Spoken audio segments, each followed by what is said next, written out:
ನಮಸ್ತೆ ವೀಕ್ಷಕರೇ, TV5ನ ಎಲ್ಲ ಮಹಿಳಾ ವೀಕ್ಷಕರಿಗೆ ಮಹಿಳಾ ದಿನಾಚರಣೆಗೆ ಶುಭಾಶಯಗಳು. ನಾನು ನೀತಿ ವೇಣುಗೌಡ. ವೀಕ್ಷಕರೇ, ಇವತ್ತು ರಾಜ್ಯದ ಪ್ರಮುಖ ಸುದ್ದಿ ಪತ್ರಿಕೆಗಳಲ್ಲಿ ಯಾವೆಲ್ಲ ಸುದ್ದಿ ಇದೆ ಅಂತ ನಾವು ನೋಡ್ತಾ ಹೋಗೋದಾದ್ರೆ ಮೊದಲಿಗೆ ಕನ್ನಡಪ್ರಭ. ಕನ್ನಡಪ್ರಭದ ಹೆಡ್ಲೈನ್ಸ್ ಅಥವಾ ಮೊದಲ ಸುದ್ದಿ ಅಥವಾ ಪ್ರಾಮುಖ್ಯತೆ ಏನು ಅಂತಂದ್ರೆ, ನಿನ್ನೆ ಸಿದ್ದರಾಮಯ್ಯನವರು 16ನೇ ಬಜೆಟ್ ಅನ್ನ ಮಂಡನೆ ಮಾಡಿದ್ರು.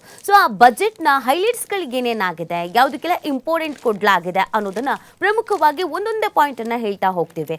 ಮೊದಲಿಗೆ 16 ರಾಮಯ್ಯ ಅನ್ನುವಂಥ ಹೆಡ್ಲೈನ್ಸ್ ಅನ್ನು ಕೊಟ್ಟಿದ್ದಾರೆ. ಕಾರಣ ಏನು ಅಂತ ಅಂದ್ರೆ 16 ಕಾರಣಗಳು ಕೂಡ ಇದೆ, ಜೊತೆಗೆ 16ನೇ ಬಜೆಟ್ ಆಗಿತ್ತು. 16 ಹೈಲೈಟ್ಸ್ ಪಾಯಿಂಟ್ ಕೂಡ ಇರೋದ್ರಿಂದ 16 ರಾಮಯ್ಯ ಅಂತ ಹೇಳ್ತಾ ಇದ್ದಾರೆ. ಸಿದ್ದು ದಾಖಲೆಯ 16ನೇ ಬಜೆಟ್ ಮಂಡನೆಯಾಗಿದೆ. ರಾಜ್ಯದ ಇತಿಹಾಸದಲ್ಲೇ ಮೊದಲ ಬಾರಿ 4 ಲಕ್ಷ ಕೋಟಿ ರೂಪಾಯಿ ಅಯವ್ಯಯ, ಕುರ್ಚಿ ಮೇಲೆ ಕುಳಿತೆ ಪ್ರಸ್ತುತಿ. ಇದು ದಾಖಲೆ. ಸ್ತ್ರೀಯರು, ಮಕ್ಕಳು, ರೈತರು ಸೌಕರ್ಯಕ್ಕೆ ಒತ್ತು ನೀಡೋಕೆ ಕಸರತ್ತು. 5 ಗ್ಯಾರಂಟಿ ಸ್ಕೀಮ್ಗಳು ಕೂಡ ಅಬಾಧಿತ. ಅಲ್ಪಸಂಖ್ಯಾತರಿಗೆ ಭರಪೂರ ಕೊಡುಗೆ. ತೆರಿಗೆ ಹೊರೆ ಇಲ್ಲದ ಜನಸ್ನೇಹಿ ಬಜೆಟ್ ಅಂತ ಇದನ್ನ ವಿಶ್ಲೇಷಣೆ ಮಾಡಲಾಗ್ತಾ ಇದೆ. ಹೊಸದೇನಾದ್ರೂ ಯೋಜನೆಗಳನ್ನ ಅನೌನ್ಸ್ ಮಾಡ್ತಾರಾ ಅಂತ ಒಂದು ಪ್ರಶ್ನೆ ಇತ್ತು. ಈಗ ಆಲ್ರೆಡಿ ಗ್ಯಾರಂಟಿ ಯೋಜನೆಗಳಿದೆ, ಅದನ್ನ ಹೊರತುಪಡಿಸಿ ಹೊಸ ಯೋಜನೆಗಳನ್ನ ಏನಾದ್ರೂ ಅನೌನ್ಸ್ ಮಾಡ್ತಾರಾ ಅಥವಾ ಮಾಡಲ್ವಾ ಅಂತ ಹೊಸ ಸ್ಕೀಮ್ಗಳನ್ನ ಅನೌನ್ಸ್ ಮಾಡಿದ್ದಾರೆ ಬಜೆಟ್ನಲ್ಲಿ. ಕ್ವಿಕ್ ಆಗಿ ನಾನು ಹೇಳ್ತಾ ಹೋಗ್ಬಿಡ್ತೀನಿ ಯಾವ್ಯಾವ ಹೊಸ ಸ್ಕೀಮ್ ಅಂತ, ಯಾಕಂದ್ರೆ ಸಮಯ ಕಮ್ಮಿ ಇರುವಂತ ಕಾರಣಕ್ಕಾಗಿ. ಮೊದಲಿಗೆ ಸಿಎಂ ಮೂಲಸೌಕರ್ಯ ಅಭಿವೃದ್ಧಿಯ ಯೋಜನೆಯನ್ನ ಅನೌನ್ಸ್ ಮಾಡಿದ್ದಾರೆ. ರಾಜ್ಯದ ರಸ್ತೆ ಮತ್ತು ಮೂಲಸೌಕರ್ಯ ಅಭಿವೃದ್ಧಿಗೆ ಮುಖ್ಯಮಂತ್ರಿ ಮೂಲಸೌಕರ್ಯ ಅಭಿವೃದ್ಧಿ ಯೋಜನೆ. ಈ ಮುಖಾಂತರವಾಗಿ ರಾಜ್ಯದ ಎಲ್ಲ ವಿಧಾನಸಭಾ ಕ್ಷೇತ್ರಗಳಿಗೂ ರಸ್ತೆ, ಸಣ್ಣ ನೀರಾವರಿ ಹಾಗೂ ಮೂಲಸೌಕರ್ಯ ಒದಗಿಸೋಕೆ 8,000 ಕೋಟಿ ರೂಪಾಯಿ ನಿಧಿಯನ್ನ ಇಡಲಾಗ್ತಾ ಇದೆ. ಇನ್ನು ದೇವಾಲಯ ಸ್ಥಿರಾಸ್ತಿ ದಾಖಲೆಗೆ ಭೂ ವರಹ ಅನ್ನುವಂತ ಹೊಸ ಯೋಜನೆ. ದೇಗುಲಗಳ ಸ್ಥಿರಾಸ್ತಿಯನ್ನು ದಾಖಲೀಕರಣಗೊಳಿಸುವುದಕ್ಕೆ ಭೂ ವರಾಹ ಯೋಜನೆ. ರಾಜ್ಯದಲ್ಲಿ ಒತ್ತುವರಿಯಾಗಿರುವ 328 ದೇವಾಲಯಗಳ ಆಸ್ತಿಯನ್ನು ಸಂರಕ್ಷಿಸೋಕೆ ಒತ್ತುವರಿ ಭಾಗಗಳ ತೆರವನ್ನ ಮಾಡಲಿಕ್ಕೆ ಈ ಒಂದು ಯೋಜನೆಯನ್ನು ಅನೌನ್ಸ್ ಮಾಡಲಾಗಿದೆ. ಇನ್ನು ಶ್ರವಣ ದೋಷಿಗಳಿಗೆ ಶ್ರವಣ ಸಂಜೀವಿನಿ ಅನ್ನುವಂಥ ಹೊಸ ಯೋಜನೆಯನ್ನು ಅನೌನ್ಸ್ ಮಾಡಲಾಗಿದೆ.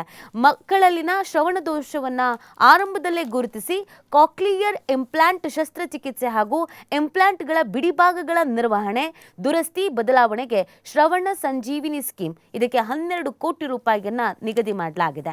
ಇನ್ನು ಜ್ಞಾನ ಸೇತು ಅಡಿ ಗಣಿತ ವಿಜ್ಞಾನ ಕಲಿಕೆ, ಜ್ಞಾನ ಸೇತು ಅನ್ನುವಂಥ ಹೊಸ ಯೋಜನೆಯನ್ನ ಅನೌನ್ಸ್ ಮಾಡಲಾಗಿದೆ. ಖಾನ್ ಅಕಾಡೆಮಿ ಸಹಯೋಗದಲ್ಲಿ ಜ್ಞಾನ ಸೇತು ಕಾರ್ಯಕ್ರಮ. ಸರ್ಕಾರಿ ಶಾಲೆಗಳ ಮಕ್ಕಳಿಗೆ ನಾವೀನ್ಯತೆ ಮೂಲಕ ವಿಜ್ಞಾನ, ಗಣಿತ ವಿಷಯಗಳ ಬೋಧನೆ. 5,000 ಶಾಲೆಗಳ 20 ಲಕ್ಷ ಮಕ್ಕಳು, 15,000 ಶಿಕ್ಷಕರಿಗೆ ಇದರ ಪ್ರಯೋಜನ ಸಿಗ್ತಾ ಇದೆ. ಇನ್ನು ಜಿಲ್ಲಾ ಪಂಚಾಯತಿ, ತಾಲೂಕ್ ಪಂಚಾಯತಿ ಕಚೇರಿ ಆವರಣದಲ್ಲಿ ಅಕ್ಕ ಕೆಫೆಯನ್ನ ನಿರ್ಮಾಣ ಮಾಡುವಂತ ನಿಟ್ಟಿನಲ್ಲಿ ಹೊಸ ಯೋಜನೆಯನ್ನು ಅನೌನ್ಸ್ ಮಾಡಿದ್ದಾರೆ. ಇದು ಮಹಿಳಾ ಸ್ವಸಹಾಯ ಸಂಘಗಳ ಸಹಭಾಗಿತ್ವದಲ್ಲಿ ಜಿಲ್ಲಾ ಪಂಚಾಯಿತಿ ಹಾಗೂ ತಾಲೂಕು ಪಂಚಾಯಿತಿ ಕಚೇರಿಗಳ ಆವರಣಗಳಲ್ಲಿ ಅಕ್ಕ ಕೆಫೆ ಮತ್ತು ಕ್ಯಾಂಟೀನ್ ಸ್ಥಾಪನೆ ಆಗುತ್ತೆ. ಇಲ್ಲಿವರೆಗೂ ನಾವು ಇಂದಿರಾ ಕ್ಯಾಂಟೀನ್ ನೋಡಿದ್ವಿ, ಅಮ್ಮ ಕ್ಯಾಂಟೀನ್ ನೋಡಿದ್ವಿ, ಅಪ್ಪಾಜಿ ಕ್ಯಾಂಟೀನ್ ಕೂಡ ನಾವು ನೋಡಿದ್ವಿ.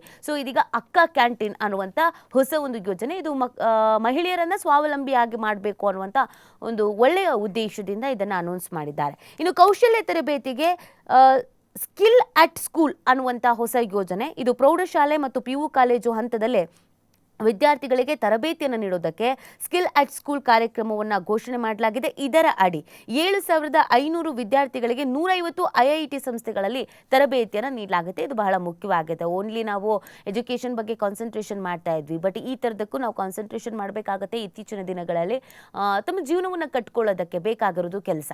ಕೆಲಸ ಅಂತ ಬಂದಾಗ ಈ ಥರದ ಕಾರ್ಯಗಳು ಕೂಡ ಕೈ ಹಿಡಿಯುತ್ತೆ. ಹಾಗಾಗಿ ಇದು ಸ್ಕೂಲ್ ಮಟ್ಟದಿಂದಲೇ ಜಾರಿಗೆ ತರಬೇಕು ಅನ್ನುವಂಥ ಹೊಸ ಪ್ಲಾನ್. ಇದು ಕೂಡ ಚೆನ್ನಾಗಿದೆ. ಇನ್ನು ಸರ್ಕಾರಿ ಶಾಲೆ ಮಕ್ಕಳಿಗೆ ನನ್ನ ವೃತ್ತಿ ನನ್ನ ಆಯ್ಕೆ ಅನ್ನುವಂಥ ಒಂದು ಹೊಸ ಯೋಜನೆಯನ್ನು ಅನೌನ್ಸ್ ಮಾಡಿದ್ದಾರೆ. ಏನು ಹೇಳುತ್ತೆ ಈ ನನ್ನ ವೃತ್ತಿ ನನ್ನ ಆಯ್ಕೆ ಅಂತ ನೋಡೋದಾದ್ರೆ, ಸೂಕ್ತ ವೃತ್ತಿ ಆಯ್ಕೆ ಮಾಡಿಕೊಳ್ಳೋಕೆ ವಿದ್ಯಾರ್ಥಿಗಳಿಗೆ ಮಾರ್ಗದರ್ಶನ. ಸರ್ಕಾರಿ ಶಾಲಾ ಕಾಲೇಜುಗಳಲ್ಲಿನ 2.5 ಲಕ್ಷ ವಿದ್ಯಾರ್ಥಿಗಳಿಗೆ ವೃತ್ತಿ ಮಾರ್ಗದರ್ಶನಕ್ಕೆ ನನ್ನ ವೃತ್ತಿ ನನ್ನ ಆಯ್ಕೆ ಕಾರ್ಯಕ್ರಮವನ್ನು ಹಮ್ಮಿಕೊಳ್ಳಲಾಗಿದೆ. ಮಕ್ಕಳುಗಳೆಲ್ಲ ಕನ್ಫ್ಯೂಷನ್ ಸ್ಟೇಟಸ್ ಅಲ್ಲಿ ಇರ್ತಾರೆ. ನಾವು ಏನು ಮಾಡಬೇಕು, ಯಾವ ವೃತ್ತಿ ಆಯ್ಕೆ ಮಾಡ್ಕೊಳ್ಬೇಕು, ಯಾವುದನ್ನು ಓದಬೇಕಾಗತ್ತೆ, ಡಾಕ್ಟರೋ, ಇಂಜಿನಿಯರೋ, ಪೊಲೀಸೋ, ಇನ್ನೊಂದು ಮತ್ತೊಂದು ಏನಾಗಬೇಕು ಅಂತ ಅಂದ್ರೆ ಏನು ಇಂಪಾರ್ಟೆಂಟ್ ಆಗುತ್ತೆ. ಅದ್ರ ಬಗ್ಗೆ ಅವರಿಗೊಂದು ನಾಲೆಡ್ಜ್ ಬೇಕಾಗತ್ತೆ. ನಮ್ಮಂತ ಹಿಂದೆ ಇದ್ದಂಥ ವಿದ್ಯಾರ್ಥಿಗಳಿಗೆ ಏನು ಓದಬೇಕು ಏನು ಮಾಡಬೇಕು ಅನ್ನೋದ್ರ ಬಗ್ಗೆ ಕ್ಲಾರಿಟಿನೇ ಇರಲಿಲ್ಲ. ಬಟ್ ಈಗಿನ ಮಕ್ಕಳಿಗೆ ಹಂಗಾಗಬಾರ್ದು ಅನ್ನುವಂಥ ಹಿನ್ನೆಲೆಯಲ್ಲಿ ಈ ಯೋಜನೆ ಇದು ಕೂಡ ಅದ್ಭುತವಾದಂಥ ಯೋಜನೆ. ಇನ್ನು ಮಹಿಳಾ ಸಂಘಕ್ಕೆ ಅಕ್ಕ ಸಹಕಾರಿ ಬ್ಯಾಂಕು, ಸ್ವಸಹಾಯ ಸಂಘ ಗುಂಪುಗಳ ಮಹಿಳೆಯರಿಗೆ ತ್ವರಿತ ಸಾಲ, ಆರ್ಥಿಕ ಅಗತ್ಯತೆಗಳ ಪೂರೈಕೆ, ಉಳಿತಾಯ ಉದ್ದೇಶಕ್ಕಾಗಿ ರಾಜ್ಯ ಮಟ್ಟದಲ್ಲಿ ಅಕ್ಕ ಕೋಆಪರೇಟಿವ್ ಸೊಸೈಟಿಯನ್ನು ಸ್ಥಾಪನೆ ಮಾಡಲಾಗ್ತಾ ಇದೆ. ಇದು ತುಂಬ ಒಳ್ಳೆಯದು. ಯಾಕಂದರೆ ಈಗ ಆಲ್ರೆಡಿ ನಾವು ನೋಡ್ತಾ ಇದ್ದೀವಿ ಫಿನಾನ್ಸ್ ಕಂಪನಿಗಳ ಹಾವಳಿ. ಪಾಪ ಹೆಣ್ಮಕ್ಳು ಗಂಡನಿಗೆ ಗೊತ್ತಿಲ್ಲದೆ ಏನೋ ಒಂದು ಸ್ವಲ್ಪ ದುಡ್ಡು ಸೇವಿಂಗ್ಸ್ ಮಾಡಿ ಸಾಲ ತಗೊಂಡು ಕಟ್ಟೋದಕ್ಕೆ ಹರಸಾಹಸ ಪಡ್ತಾ ಇರ್ತಾರೆ. ಕೆಲವರು ಅದನ್ನು ಮಿಸ್ಯೂಸ್ ಮಾಡ್ಕೊಂಡಿದ್ದಾರೆ. ಹೆಣ್ಣುಮಕ್ಳ ಮೇಲೆ ದೌರ್ಜನ್ಯ ಮಾಡೋ ಕೆಲಸ ಕೂಡ ಆಗ್ತಾ ಇದೆ. ಅದು ಯಾವುದು ಆಗಬಾರ್ದು ಅನ್ನುವಂಥ ಹಿನ್ನೆಲೆಯಲ್ಲಿ ಹೆಣ್ಣು ಮಕ್ಕಳಿಗೆ ಬೇಕಾದಂಥ ಸಮಯದಲ್ಲಿ ಸಣ್ಣ ಮಟ್ಟಿಗೆ ಸಾಲ ದೊರಕಬೇಕು. ಅವ್ರು ಏನೋ ಒಂದು ಚಿಕ್ಕದ ಅಂಗಡಿ ಹಾಕೋಬೇಕು ಅಂತ ಅನ್ಕೊಂಡಿರ್ತಾರೆ, ಮಗಳು ಮದುವೆ ಮಾಡಬೇಕು ಅಂತ ಅನ್ಕೊಂಡಿರ್ತಾರೆ. ಅದಕ್ಕೆ ಉಪಯೋಗ ಆಗಲಿ ಅಂತ ಸರ್ಕಾರದ ವತಿಯಿಂದ ಈ ಒಂದು ಯೋಜನೆಯನ್ನು ಅನೌನ್ಸ್ ಮಾಡಲಾಗಿದೆ. ಇದು ಕೂಡ ತುಂಬ ಅದ್ಭುತವಾದಂಥ ಯೋಜನೆ.